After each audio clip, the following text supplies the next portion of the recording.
오늘 함께 묵상하신 말씀은 시편 37편 1절에서 9절까지의 말씀입니다. 시편 37편 1절에서 9절까지의 말씀을 같이 한 절씩 돌아가면서 교독하도록 하겠습니다. 악을 행하는 자들 때문에 불평하지 말며 불의를 행하는 자들을 시기하지 말지어다. 그들은 풀과 같이 속히 배임을 당할 것이며 푸른 채소같이 쇠잔할 것이미로다. 여호와를 의뢰하고 선을 행하라. 땅에 머무는 동안에 그의 성실을 먹을 거리로 삼을지어다. 또 여호와를 기뻐하라. 그가 내 마음의 소원을 내게 이루어 주시리로다. 내 길을 여호와께 맡기라. 그를 의지하면 그가 이루시고 내 의를 빛같이 나타내시며 내 공의를 정오의 빛같이 하시리로다. 여호와 앞에 잠잠하고 참고 기다리라. 자기 길이 형통하며 악한 꾀를 이루는 자 때문에 불평하지 말지어다. 분을 그치고 노를 버리며 불평하지 말라. 오히려 악을 만들 뿐이라. 진실로 악을 행하는 자들은 끊어질 것이나 여호와를 소망하는 자들은 땅을 차지하리로다. 아멘. 여러분, 고사성어에 구세동거라는 고사성어가 있습니다. 9대에 걸쳐서 한 집에 같이 산다는 뜻으로 집안이 화목하다라는 의미가 있습니다. 구세동거. 여러분, 근데 이 고사성어가 만들어진 그 내용을 보면 참 재밌습니다. 당나라 때 장공행이라는 사람이 있었습니다. 그런데 그 사람은요, 무려 9대에 걸쳐서 한 집에 한 울타리에서 많은 가족이 살았습니다. 근데 많은 가족이 살면서 여러 가지 에피소드와 힘든 일과 서로 불쾌한 일, 그리고 싸우는 일이 있을 수가 있었는데 이 가족은 행복하게 살고 있는 것입니다. 그래서 당나라 고종이 지나가다가 이 지역을 방문할 때에 이 장공회라는 집에 갔습니다. 그러고 나서 보니까 정말로 화목한 거예요. 그래서 너무 궁금한 나머지 물어봤습니다. 아니, 어떻게 이 화목의 유지의 비결이 뭐냐고. 근데 이 장공회라는 사람이 아무 말도 하지 않고 종이에다가 참을인을 100자를 써 내려가는 겁니다. 참을인, 참을인, 참을일, 참을인. 여러분, 인내가 필요한 거죠. 예수를 믿건 안 믿건 이 세상을 살아가면서 참고 견디며 살아가는 것이 우리의 인생입니다. 여러분, 근데 그리스도인들은 어떤가요? 마찬가지로 우리에게도 여러 가지 핍박과 고난과 역경과 힘든 일이 우리에게 다가온다는 거예요.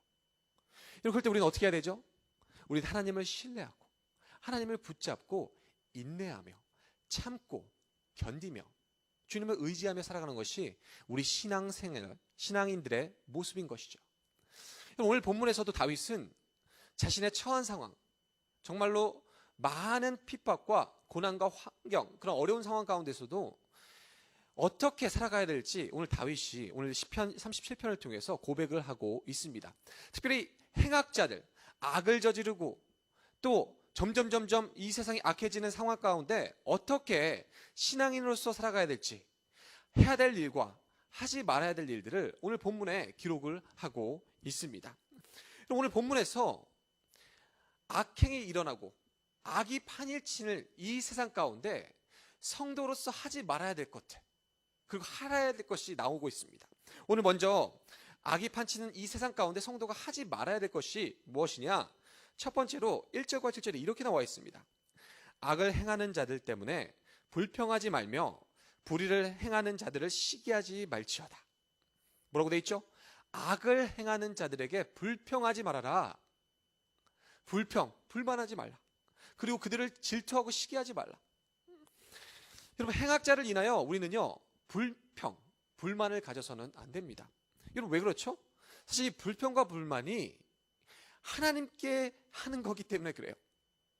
나에게 하고 이 세상에 하는 것이 아니라 이 불평과 불만을 하나님께 하게 되는 겁니다. 그렇기 때문에 하나님을 신뢰하지 못해서 하나님이 분명히 행악자들, 악한 것들을 심판하시겠다고 약속하셨는데 그것을 믿지 못하고 하나님께 불만하는 것, 그것이 바로 죄인 것이죠. 하나님 앞에 엄청난 죄가 되는 것입니다. 그래서 우리는 불평과 불만 하지 말아야 됩니다. 여러분, 성경에서는요, 이 불평과 불만이 죄뿐만이 아니라 미련한 일이라고 나옵니다. 잠언 19장 3절 말씀에 사람이 미련함으로 자기 길을 굽게 하고 마음으로 여호와를 원망하느니라. 여러분, 우리가 왜 하나님께 불평하고 원망할까요? 여러분, 간단합니다. 우리가 하나님을 인정하고 하나님을 주권자로 인정하고 통치자로 인정한다면, 하나님 중심으로 살아간다면 우리는 불만이 나오지 않습니다. 왜 그렇죠? 하나님이 우리를 인도하시고 통치하시니까, 이끄시니까. 하지만 어느 순간부터 우리 안에 나의 삶의 주인은 나다, 내가 원하는 대로 되지 않고 내가 뜻대로 되지 않을 때 우리는 어떻게 되죠? 원망과 불평이 나오게 되는 거예요. 그럴 때 우리는 자연스럽게 하나님을 원망하게 되어 있습니다. 여러분, 근데 중요한 것은 하나님은요, 우리의 원망과 불평을 받을 만한 분이 아니시라는 거예요. 왜 그렇죠? 이사야서 55장 8절 9절에 이는 내 생각이 너희 생각과 다르며 내 길은 너희 길과 다름이니라. 여호와의 말씀이니라. 이는 하늘이 땅보다 높음 같이 내 길은 너희의 길보다 높으며 내 생각은 너희의 생각보다 높음이니라. 여러분, 하나님은요, 우리와 비교할 수 없는 전지전능하신 하나님이십니다. 주권자의 통치자요, 창조주이십니다. 그분은요, 그분의 완벽한 뜻과 계획대로 하나님의 완벽한 일들을 이루어 가십니다. 그렇기 때문에 우리는요, 불평하고 불만을 낼 게 하나도 없다는 거예요. 왜 그렇죠? 하나님이 하나님의 뜻 가운데 인도하시기 때문에. 여러분, 우리가 그것을 깨닫는다면 우리는 불평이 감사로, 불평이 하나님께 찬양으로 바뀌게 될 줄로 믿습니다. 여러분, 근데 성경은요, 더 나아갑니다. 이 불평과 불만에서만 끝나는 것이 아니에요. 그래서 행악이, 악이 판을 치는 이 세상 가운데 불평과 불만하지 말 것을 당부하시고 그 외에 또 무엇을 당부하시냐면 분노하지 말라고 이야기를 하십니다. 오늘 본문 8절 말씀에 이렇게 나옵니다. 분을 그치고 노를 버리며 불평하지 말라. 오히려 악을 만들 뿐이라. 여러분, 잘 보십시오. 불평과 불만이 쌓이게 되면 어디로 가냐요? 분노로 가게 됩니다. 여러분, 사람을 대할 때도 행악자들이 아무리 있어도 우리가 그들에게 불평과 불만을 토하면 그들에게 점점 분노로 바뀌어가는 걸 보게 되죠. 마찬가지로 하나님께 원망과 불평을 갖게 되면 마찬가지로 분노로 바뀌어질 수 있다는 것을 본문이 우리에게 말씀하고 있습니다. 여러분, 하나님께 우리가 분노하는 것, 이거는요, 엄청난 일이죠. 엄청난 죄입니다. 우리가 감히 하나님께 분노할 수가 있습니까? 우리는요, 가끔 우리가 신행사를 하다 보면 악인들이 잘 되고, 또 그들이 우리보다 더 잘 나가고, 또 그들이 우리보다 더 많은 것을 누릴 때 우리 마음간에 조심스럽게 어쩔 땐 우리에게도 원망과 불평이 나오게 됩니다. 여러분들, 이것들이 쌓이다 보면 어디로 가지 아세요? 이런 일을 묵상하면 나의 주 하나님께도 불만이 나오고, 이게 불만이 또 쌓이다 보면 어떻게 되는지 아세요? 화가 나기 시작합니다. 화가. 여러분 어떨지 모르는데 저는 그래요. 저도 내 중심으로, 내 뜻대로 이것이 왜 안 되지? 왜 저 사람들이 날 이렇게 힘들게 하지? 자꾸 묵상하다 보면 하나님을 원망하게 되더라고요. 그리고 하나님께 화를 내기 시작하고. 여러분, 중요한 것은 성경에서는요, 분노하지 말라고 돼 있어요. 불평하지 말라고 돼 있습니다. 하나님은 창조주요, 모든 일을 하나님의 완벽한 섭리와 계획 가운데 이루시기 때문에 그렇습니다. 여러분, 성경에서는요, 악인들의 말로가 있기 때문에 우리가 악행하는 자들을 불평하고 분노할 필요가 없다고 나옵니다. 오늘 보면 9절 말씀에 이렇게 나옵니다. 진실로 악을 행하는 자들은 끊어질 것이나 여호와를 소망하는 자들은 땅을 차지하리로다. 여러분, 심판은요, 저 악행들 지금 잘 되는 것처럼 보이고 우리보다 더 앞서가는 거 보이지만 그들의 결과는 뭐예요? 악인들은 끊어진대요. 심판이에요. 여러분, 그렇기 때문에 그 모든 것들을 하나님께 맡기는 것, 그것이 우리가 해야 되는 것입니다. 여러분, 이제 성도들이 하지 말아야 될 것에 대해서 배웠습니다. 불평하지 말고 분노하지 말고. 여러분, 이제 본문은요, 쭉 악을 대하여 악이 판치는 이 세상 가운데 성도가 해야 될 것을 쭉 또 말씀하고 계세요. 첫 번째로 뭐냐? 하나님을 신뢰하고 선을 행하는 삶을 살아라. 3절 말씀에 이렇게 나옵니다. 여호와를 의뢰하고 선을 행하라. 이렇게 나와요. 여러분, 하나님을 신뢰한다는 게 뭐죠? 하나님이 우리의 주권자이십니다. 창조주이십니다. 하나님이 우리의 모든 것을 다스리십니다. 우리가 인정하는 것입니다. 여러분, 그렇기 때문에 악이 아무리 팔을 치고 우리를 힘들게 할지라도 하나님께서 그것들을 심판하시고 하나님께서 모든 것들을 통치하시기 때문에 우리는요, 담대해지고 하나님을 신뢰. We can trust God.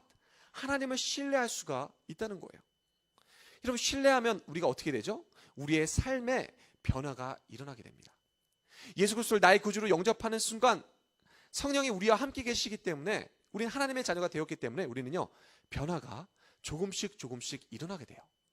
분노가 멈춰지고, 불평이 멈춰지고, 분노가 점점점 줄어들고, 감사와 기쁨이 넘치는 그러한 변화의 모습이 우리에게 있다는 거예요. 여러분, 성경은요, 항상 악을 멈추라, 거기서만 끝나지 않습니다. 악을 멈추고 우리가 하나님을 만나게 되면, 예수님을 나의 구주로 영접하게 되면 이것이 선행으로 연결되는 거예요. 여러분, 우리가 회개를 할 때도 하나님 안 하겠습니다 라고만 하면 그건 반쪽짜리 회개입니다. 성경에 말하는 진정한 회개는 뭐냐면 악행을 멈추고 선행까지 가는 것이 진정한 회개라는 거예요. 악을 멈추고. 여러분, 오늘 말씀대로 근거하면 악행을 멈추고, 우리가 분노를 멈추고, 불평을 멈추고 어디까지 나가야 돼요? 감사, 또 찬양. 이것이 하나님이 원하시는 성도의 삶이라는 거예요. 하나님을 신뢰하는 자들만이 선을 행할 수가 있다는 겁니다. 여러분, 두 번째로, 성도가 악이 파는 생활 가운데 무엇을 해야 되나요? 두 번째로, 여호와를 기뻐하는 삶을 살아가라고 말씀하십니다. 4절 말씀에 또 여호와를 기뻐하라. 그가 내 마음의 소원을 내게 이루어 주시리로다. 여러분, 여호와를 기뻐한다는 게 무슨 말일까요? 여러분, 이 말은요, 여호와를 기쁨의 기준으로 삼아라. 어떠한 상황 가운데서도 하나님만으로 기뻐할 수 있는 것, 하나님이 기쁨의 원천이 되시는 것, 하나님으로 인하여 자족하고 만족하는 것, 하나님 그 자신 기쁨이시라는 거 우리가 인정하고 그 기쁨을 누리라는 겁니다. 여러분, 근데 우리가 이 세상의 기준을 삼잖아요.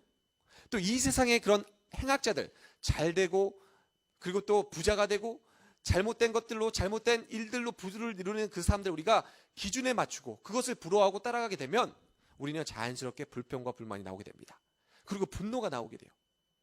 여러분, 근데 우리가 하나님께 집중하고 하나님을 신뢰하고 하나님을 바라보게 되면 하나님이 주시는 기쁨을 누리게 된다는 거예요. 하나님만이 주시는 그 기쁨으로 인해서 우리의 삶에 변화가 일어난다는 겁니다. 하나님이 기쁨을 주십니다. 그렇기 때문에 성경은 항상 기뻐하라. 누구로 인하여? 하나님으로 인하여, 예수 그리스도로 인하여, 성령님으로 인하여 기뻐하라고 말씀하시는 거예요. 악이 아무리 판을 쳐도 우리는 기쁘고 즐겁게 살아갈 수가 있습니다. 왜 그러죠? 예수 그리스도 때문에. 기분이 우리의 기쁨의 기준이 되시니까 우리는 기쁘게 살아갈 수가 있는 겁니다. 여러분, 세 번째로, 자기의 삶을 여호와께 맡기는 삶. 여러분, 5절 말씀 보면 이렇게 나옵니다. 내 길을 여호와께 맡기라.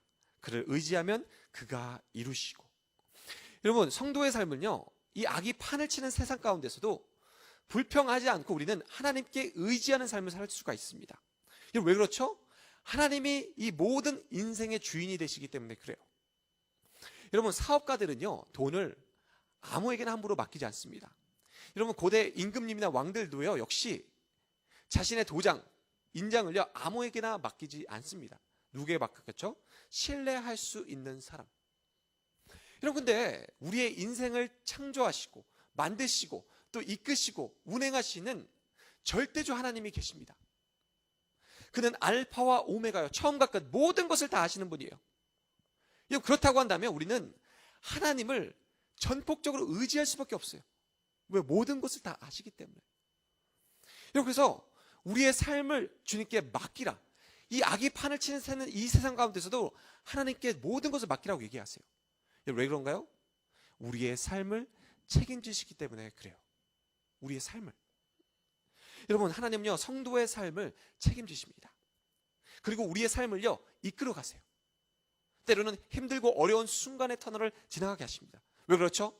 우리가 하나님만을 더 집중하게 하시고 또 하나님을 바라보게 하셔서 그 터널을 지나갈 때 우리는 놀라운 은혜와 축복을 누리게 될 것이기 때문에 그래요. 그럼 마지막으로 이제 주님은 우리에게 말씀하십니다. 참고 기다리라. 성도들은 이 악한 세상 가운데 참고 인내하고 견뎌야 됩니다. 7절에 이렇게 나옵니다. 여호와 앞에 잠잠하고 참고 기다리라. 여러분, 우리는요, 우리 마음속에도 참을 인을 계속 새기며 살아가야 됩니다. 여러분, 이 참을 인은요, 예수 그리스도께서 십자가 도상에서 나의 죄, 우리의 죄를 위해서 묵묵히 참고 견디셨던 것. 우리는 영적으로 죽어 있던 존재들이었지만 하나님께서 우리를 이처럼 사랑하셔서 예수 그리스도를 보내주시고 그분이 우리를 위하여 모든 것들을 참고 견디고 이겨내셨다는 겁니다. 그렇기 때문에 성도들은요, 참을 수 있는 능력이 주어졌다는 거예요. 주님이 우리에게 참고 견딜 수 있는 힘을 주신다는 겁니다. 이것이 신앙생활의 묘미인 것 같아요. 여러분, 주님은 참고 견디며 주님을 바라보며 살아가라고 말씀하십니다. 여러분, 어쩌면 우리의 인생 가운데, 여러분의 인생 가운데 악이 판을 치고 우리를 힘들게 하고 넘어뜨리고 조롱하고 저들이 우리보다 좀 더 잘 되는 것 같고 그럴 때가 있을 수 있습니다. 그럴 때 우리는 하나님의 자녀답게, 그리스도인의 일꾼 제자답게, 성도답게 오늘 하루도 십자가 그 길을 걸어가신 예수님을 바라보며 기쁘게 즐겁게 감사함으로 나아갈 때 주님이 우리에게 놀라운 은혜와 축복을 주실 겁니다. 우리의 인생의 성공의 비결은 우리의 시선이 어디에 있느냐에 따라 있습니다. 세상을 향할 것인지 하나님을 향할 것인지, 오늘도 하나님께 우리 시선을 고정함으로 하나님이 주시는 놀라운 은혜와 축복을 누리시는 여러분과 제가 되길 주님의 이름으로 축원합니다. 오늘 함께 기도 제목을 놓고 같이 기도하며 주님 앞에 나아가도록 하겠습니다. 첫 번째로는 이 세상에 집중하지 않고 주님께 집중하는 삶을 살도록, 날마다 주님을 의지하고 주님을 따라가는 삶을 살 수 있도록 성령의 충만함과 능력을 위하여 기도하도록 하겠습니다. 두 번째는 교회와 리더십을 위해 기도하겠습니다. 담임 목사님과 교육자 그리고 당회와 온 성도가 함께 말씀과 기도로 어려운 상황을 잘 극복하며 나아가도록. 세 번째로는 이번 주에 있는 온가족 모비나잇과 임직식 가운데 하나님의 놀라운 은혜를 경험하는 시간이 되도록 기도하도록 하겠습니다. 마지막으로 안정근 정미양 선교사님을 위하여 기도하도록 하겠습니다. 우간다의 코로나 상황이 속히 종식되고 정금 열매 학교 사역이 정상화되며 최근 오빠의 소천으로 슬픔 중에 계신 정미양 선교사님과 유가족들을 위로하여 주시옵소서. 이 시간 다 같이 간절히 기도 제목을 놓고 또 여러분의 개인 기도 제목을 놓고 주님 앞에 간절히 기도하며 나아가도록 하겠습니다. 기도하시겠습니다. 하나님 아버지 감사합니다. 오늘 우리에게 귀한 말씀을 주시옵소서.